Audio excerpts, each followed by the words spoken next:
All right. Now we're looking good. The quality of yesterday's morning video was so bad. So not only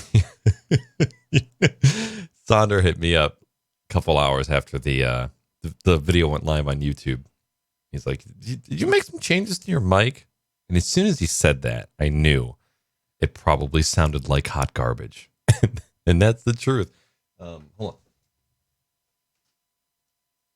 So, through working on my streaming PC lately, one of the things I had to do was completely wipe my OBS, like start from scratch. I had been using the same OBS configuration and scene collection folders for the past probably 3 years. And I was having some terrible performance issue, just OBS being open, not recording, not streaming. On occasion, it was using anywhere from, not on occasion, always on occasion, it was using 20% of my CPU idling.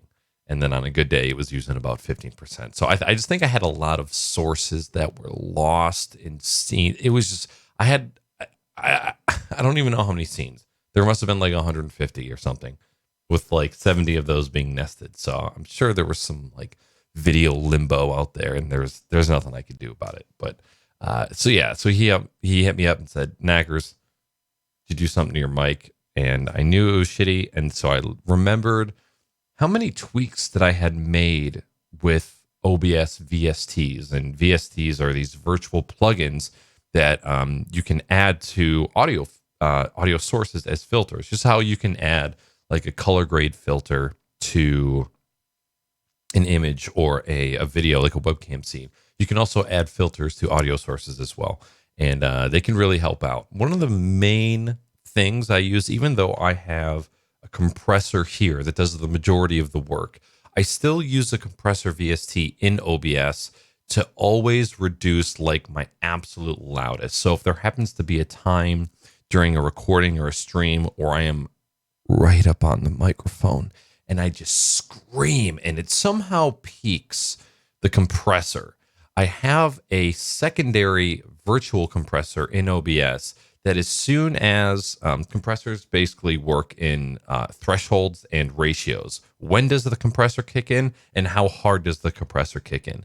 And now normally, with this compressor, I think my compressor kicks in around like negative 25. No, it's got to be less than that. Probably negative 30 decibels. But in OBS, I have a compressor filter that only kicks in at negative 10, which is like just underneath the red in OBS. And as soon as a signal hits that decibel, it compresses it 20 to 1, which is just like an insane amount of compression. It brings it super, super low. So even if I peak, the actual peak will be super quiet and won't hurt the person's ears. So that's kind of a way that you can daisy chain compressors, because, if you're someone like me that screams often, you don't want your compressor to hit super late and super hard, because then all of your accentuated sentences and words will always be super compressed, and it sounds super shitty. Even after having this compressor for a year and a half, possibly even more, I'm still learning how to tweak it. And sometimes, like, just to train myself, just to kind of learn, I'll just I'll take a picture of it in case I fuck up, and I will turn all of the knobs all the way to the left, and I will re-EQ it from left to right, just so like I know what I'm doing, instead of just setting something up like, with my mixers. It took years to be able to like unplug everything, replug in everything, and then be able to be exactly where I was. That took a really long time for me. And I don't know if that's just because I'm a slow learner, or if audio is just the biggest cluster F. Oh my God, it's so bad. I enjoy it to a point, and I'm glad that I know a lot of audio now, but there's still so much that I don't know. And there's certain things that when they go wrong, I don't know how to fix. And it's just a matter of like starting from scratch in order to fix. Oh God, audio is the absolute worst. Again, I don't really know what I'm doing with these morning videos. I'm just hitting record and then I'm just going. It would be cool. I posted the video yesterday, and Master Charles commented on the video. He's like, "Can't wait to watch these every morning." And in my head, I'm like, wait, we're doing this every morning? And it's not the worst idea. If I always cap it at like 10 minutes, it would only take probably 15 minutes to get it exported to the other computer and then uploaded. And if I always set like a 10-minute mark, I'm already at 5 minutes. Then I had a couple things that I like was thinking about in the shower. I'm like, yeah, I want to talk about those things. First and foremost, as you guys know, I've talked about fasting, both intermittent fasting and one meal a day.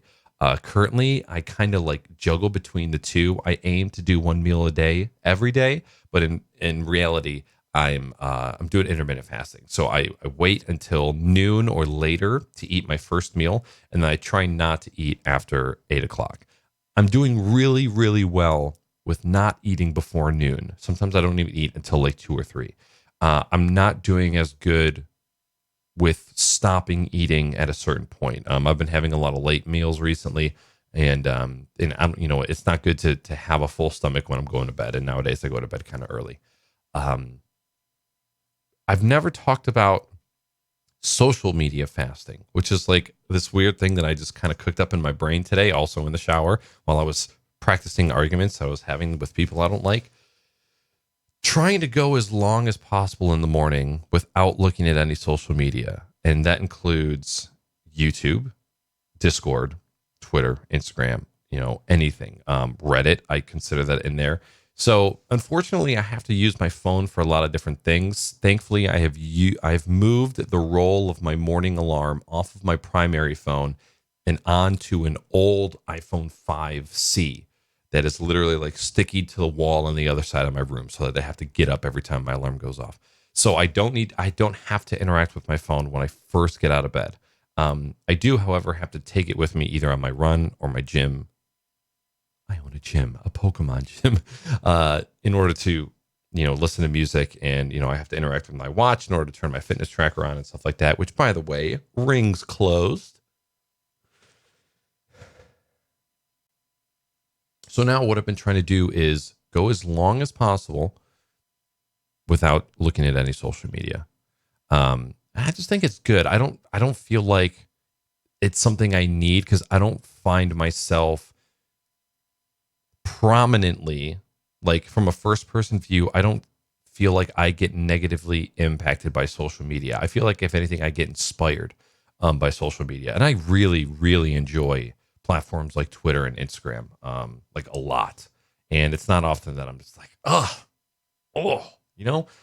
I still think it's good to kind of like not start your day with that. So what I always try and do is not look at social media on my phone until after I've meditated, which is probably ends up being like an hour and a half after I wake up. And it's been going great lately. So yeah, social media fasting on top of like actual fasting, like food fasting. And as I say that, my stomach is growling. And you know why it's growling? Because last night I eated late and it was bad. Second point I wanted to touch on. The YouTube recommended section works so well, and holy hell is it a distraction. I actually started this video wanting to talk about OBS, but if I'm going to try and stick to my 10-minute limit, can't do that. Maybe we should always try for like 10 minutes, no cuts. Or I'm going to sacrifice 10 seconds to take a sip of coffee. So 10 minutes, hit record. I was having recording issues yesterday, which the point of today's video was to talk about OBS things that I had learned, but it looks like we're just going to save that for another day. I had to get a solid state hard drive for the streaming PC in order to record, because right now I'm recording 1080p 60 at a CQP level of 14, which I believe is lossless. And the hard drive that I had in here was not keeping up at all. It was struggling so hard, and that's why I kept having encoding issues. So hopefully today's video looks crisp and it sounds crisp. And now we have 30 seconds. God, 10 minutes is not a lot of time. Now I understand why I start streams and then I talk for an hour. And also why my podcasts go for 2.5 hours. I miss doing the podcast. There's one thing that I'm super excited to do again when I come back to streaming. It's podcasting. We got a lot of guests that I want to ask to be on, and I'm super pumped about it. We're ending this video at 10 minutes. Thanks for checking this out. I'll see you guys later.